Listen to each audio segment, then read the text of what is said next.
Hello, everybody. Today I want to talk a little bit about Psalm 2, which is a royal psalm. This is one of the two psalms I've chosen for sort of focusing in on as Psalms of the Week. The other one is 19, which is a Torah psalm. And this one is, according to genre, a royal psalm. Royal psalms open up an entire range of discussion that we could have that includes things like kingship, and even prophecy in the book of Psalms. And so we want to talk a little bit about how these royal psalms lay out some of those issues. So the first thing I want to talk about is royal psalms with the idea of genre behind it. According to Gunkel, who has written an entire chapter, chapter 5, about the royal psalms, this group of psalms are drawn together topically. Because this is the case, the psalms in this group, which include 2, 18, 20, 21, 45, 72, 101, 110, 132, and 144 verses 1 through 11, exhibit a variety of separate genres. So the group is actually a group based on topic. It is noteworthy that the king is the focus of this group because the assessment of the king and kingship in here is generally positive. But for those of you who have read 1st and 2nd Kings, you'll realize that kings in Israel and Judah were often on the wrong side of things when it came to pleasing God. The assessment of kings in those books is not altogether positive. Now, Gunkel points out references to kingship in the Psalms are addressing issues that are germane to the present reigning king. And this is rather interesting. So he actually argues that these features argue against an interpretation of the king as Messiah. The focus of the Psalms in the cultic life of ancient Israel for Gunkel lends itself to this view. And I think we need to read his work and take into consideration the idea that in the first instance, these Psalms were about the reigning king or the sitting king, and that they do have a basis in historical fact, that sometimes we later Christian readers tend to see Jesus in there as Messiah without seeing the actual Sitzenleben or the original context of the psalm. And so a first step we would like to do here is to back it out and look at what Gunkel is saying. What does it mean to have the psalms as psalms that were written in the king's court, perhaps by the king or for the king, and what kinds of situations in the life of ancient Israel are represented here? So that's something we want to consider as we're going through. Now, it is very likely that the post-exilic compilers of the Psalter were actually those who could identify with the promises of the Psalms, and that their disappointment with their current lack of a king and the fall of their nation and the destruction of the temple and so forth was actually a starting point for a faith in God's future deliverer and deliverance that would give rise to a messianic hope. At this early point in time, it may or may not have been a messianic hope at the time that the book was actually compiled, but we can see the beginnings of this, the beginning trajectory of the idea of a king who would come to restore the political and religious fortunes of God's people, and perhaps a bigger-than-life king. So this is something that's going on there. With the more physical things that the people lacked, the more this hope had room to take sprout and to grow up. Now, we've talked before that there's a tradition of viewing Psalms 1 and 2 as an introduction to the book of Psalms. In fact, Susan Gillingham has an entire book on Psalms 1 and 2 in reception history that is quite interesting. And the idea here is that they don't have a superscription, neither one of them does. Thus, even back in the Talmud, there's a mention of these as being one psalm. And in this way, if we look at that as one psalm, 1 and 2, we have two important facets that are later mentioned throughout the book of Psalms. One of them is wisdom, and the other is the idea of kingship and rule. So they come to the fore as guiding features for reading this final form of the text. Now, it is entirely possible that this was sort of, an editorial arrangement, but what we have is the final form. So what we read tends to be guided on two levels. Number one is the individual psalms. Number two is the final forming that we have, and then other sub sort of sets in there, such as the 5 books that are found. Now, looking at Psalm 2, which is pretty powerful, we can look at it as parts and whole. And I wanted to talk about the two main structuring devices in the psalm. So we come back again to the idea of parallelism. And then another idea, and that is the idea of speech frames. Not all of the royal psalms contain speech frames. In fact, speech frames are not a big characteristic of psalms per se. And so when we see as many as there are in Psalm 2, it does draw one's attention to what's going on in the psalm.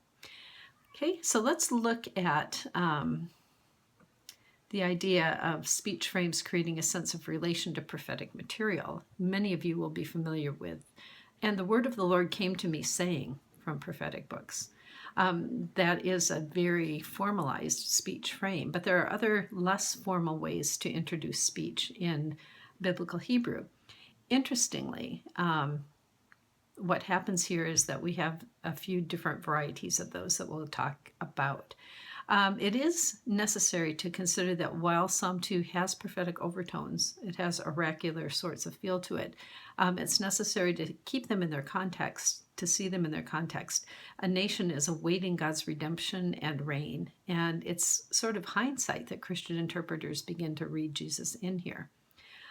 This is an aspect that we'll address in another discussion on prophecy in the Psalms and on interpretation in the Psalms. And you might want to, as a side note, take in mind, how does your tradition see the relationship between Jesus and the Psalms?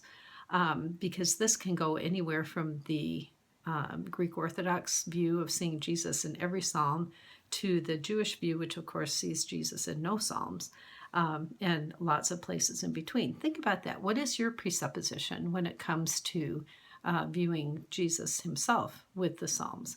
And we'll talk about that perhaps as a forum post coming up here in the next week or so. But let's turn to our psalm here and look at a couple of the characteristics mentioned before. Verses 1 and 2 are actually a pair of what we would call synonymous parallelism. Synonymous parallelism is that Louthian term. Bishop Louth, who wrote one of the first long sets of lectures that talked about how Hebrew verse appeared. And he talked about synonymous parallelism, where an idea is repeated, antithetical parallelism, where two ideas are contrasted, and then a whole lot of other types that are called synthetic parallelism because they aren't synonymous or antithetic. These categories will persist in your commentaries. There's different points of view nowadays, as we've talked about with the idea of Alter, and we've talked about that idea with Kugel. But nonetheless, the commentaries are still full of this kind of nomenclature. So the idea of synonymous parallelism in my mind is two sentences that say roughly the same thing, but there's progress within them. So you may have a similar idea repeated, but you're going to have some of the characteristics that Alter mentioned. Either it's going to refine, it's going to focus some of those ideas. Here we have two of them. Why did the nations rage and the peoples plot against the Lord? And what happens there is that actually in the Hebrew, which doesn't show up in the English, is that the word order changes. So we end up with a little mini chiasm. Okay, so in the first line we have a verb and then a subject. In the second line we have a subject and a verb. And then it ends up with that third line, the double duty prepositional phrase, against the Lord and his anointed, which sort of covers both of those first two lines. The NIV does an interesting thing here. Now, I don't know which version you're working in. I'm writing in NIV for my commentary, so I tend to look at that rather often. And here it says, the NIV adds the word saying to introduce the following quoted speech. But in actuality, if you go back to the Hebrew, there is no verbal margin. There's no speech margin there. So the saying that gets added is something that is an addition in the English translation that I've been reading. Okay, this also occurs at the end of verse 5. And I ask the question, then why do the translators disambiguate this here? Do they think that we're going to miss out on the fact that it's quoted speech?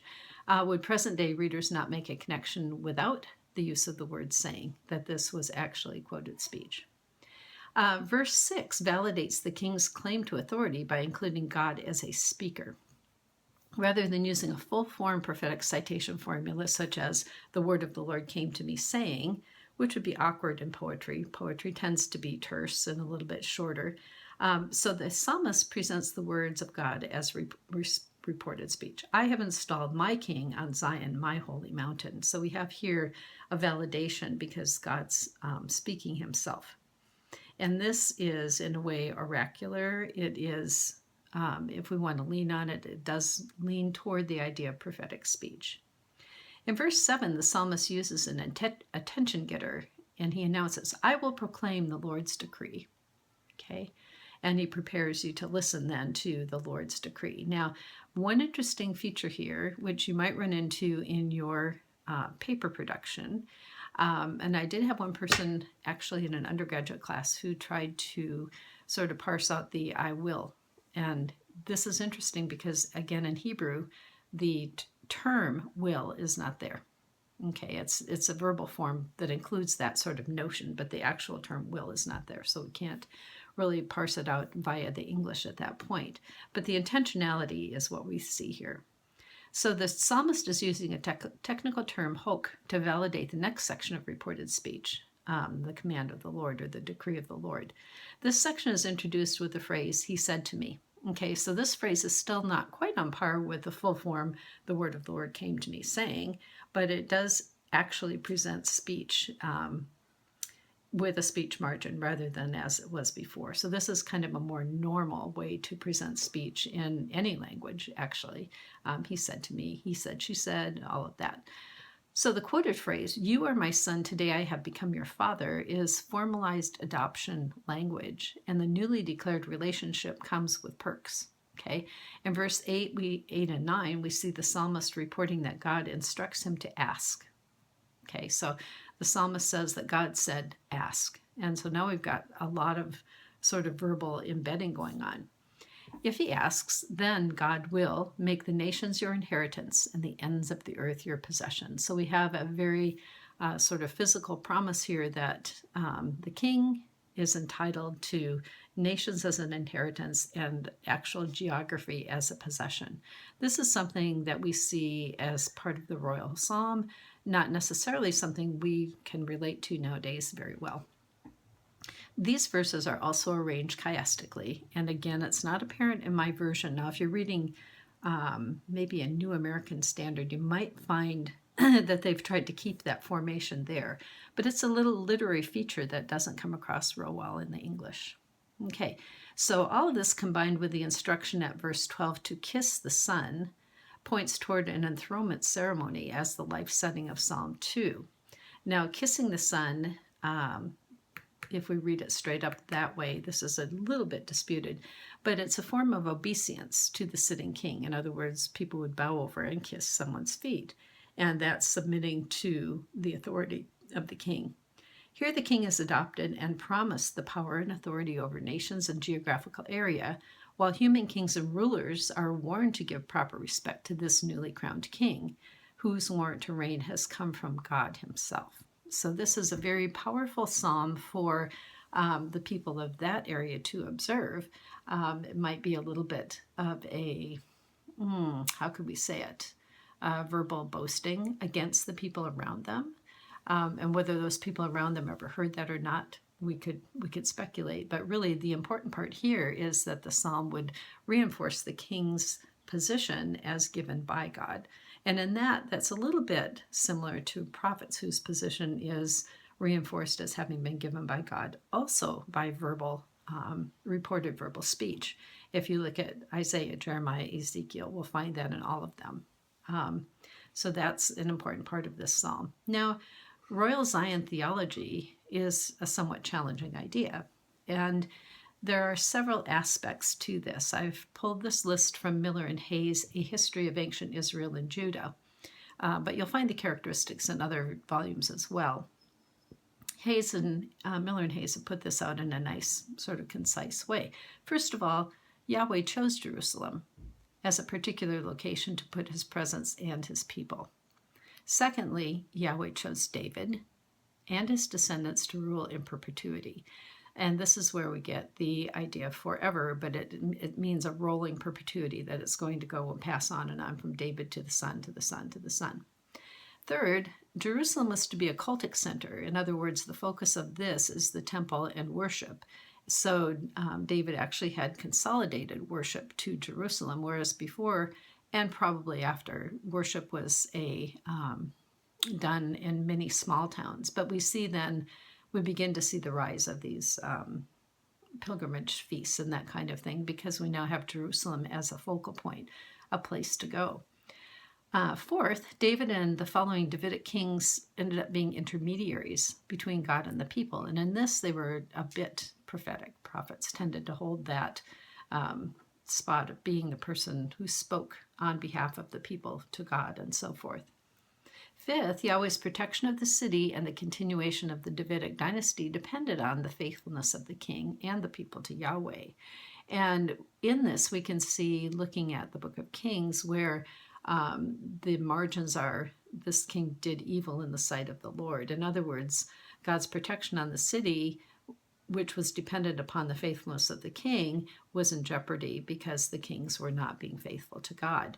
And that's the assessment of the sort of Deuteronomistic editor of the book of Kings.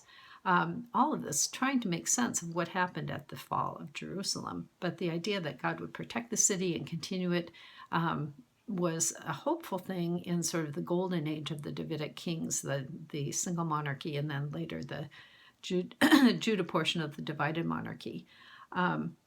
So Miller and Hayes state, as the representative of Yahweh and the embodiment of the community, the person of the king was a channel of Yahweh's blessings and the source of life and fertility for the people. This theological construction is also to be found in 2 Samuel 7, 2 Samuel 23, 1-7, 1 Kings 8, 46-53, 1 Kings 9, 2-9, and Psalms 89 and 132. And this information will be in a handout for you that I'll put up on the website. So, what aspects of this theological stance are apparent when discussing the life and work of Jesus? And what aspects seem to us to be foreign, problematic, or possibly irrelevant to present-day Christian discourse? These are good questions to ask. And I really wish we were sitting in class so we could have that discussion with one another, because there's some things here that make perfect sense to us and some that are like, what? I don't understand how that could be. Now, we can go back and double down here on the idea of conceptual metaphor. And I'd like to do that because if we look at royal psalms in their historical concept or context, we begin to see where the conceptual metaphor as God is king carries through even after the loss of land. So the loss of land and king and temple gave a rise to this messianic hope, the hope for a king who would restore the kingdom. But when the Israelites returned to the land and rebuilt the temple, it was disappointing. There were people who were in tears because they remembered the first temple. They must have been quite old, actually. There was a sense of nostalgia for the golden days, what was happening before the fall of Jerusalem. So we have a sense of already and not yet, even at that point in time. And this then gives rise to the sort of conceptual metaphor that allows the Israelites to conceive of the future in terms of the past. Israel's original king becomes a source domain for understanding the target domain of the future king, the imagined king that will come. So if we look at the original beginnings of kingship in Israel, we had Saul, who was the first king, and Saul did have enemies. But these enemies were close clansmen. They weren't like huge armies of nations. We then get to David, who is a prototypical man after God's own heart, and yet he was a man of war. His enemies included the Philistines, the Moabites, Zobahites, Ammonites, Amalekites, and Edomites. David conquered Jerusalem. He made it his capital, and yet, even though he built a grand palace, he was not allowed to build the temple. It was in his heart to do so, but God showed him that it would be Solomon who would build the temple. Solomon, in all his glory, really gave rise to this sort of Solomonic, wonderful golden days of Israel. The son of David and Bathsheba, he ended up building the temple and 6 new cities. So I find it really interesting that, and also challenging, that David has become the lead figure for the Psalms. Because when David mentions war, he mentions real war. When he mentions enemies, he mentions actual enemies and political foes. When he mentions worship, it is earnest worship from the heart, but formalized within the temple, or to be the soon-to-come temple. The kings and their socio-political circumstances remain as players and situations in the Psalms. Thus, while we may metaphorize any of these aspects in our present-day reading, it is not possible to extinguish the trials of history that lie behind our texts. And there we'll have to talk more about this. What do we make of the issue of Israel's enemies and David's enemies? And how can David be so close to God's own heart and yet cry out for help in the midst of warfare and of battle? These are very gritty pieces of work, I think some of them are. And yet also some are so beautiful and you can hardly bear to put them down. So, with all of that in mind, I wish you a good week, and I will talk to you some more in a couple of days with some more information on the Psalms. Bye now.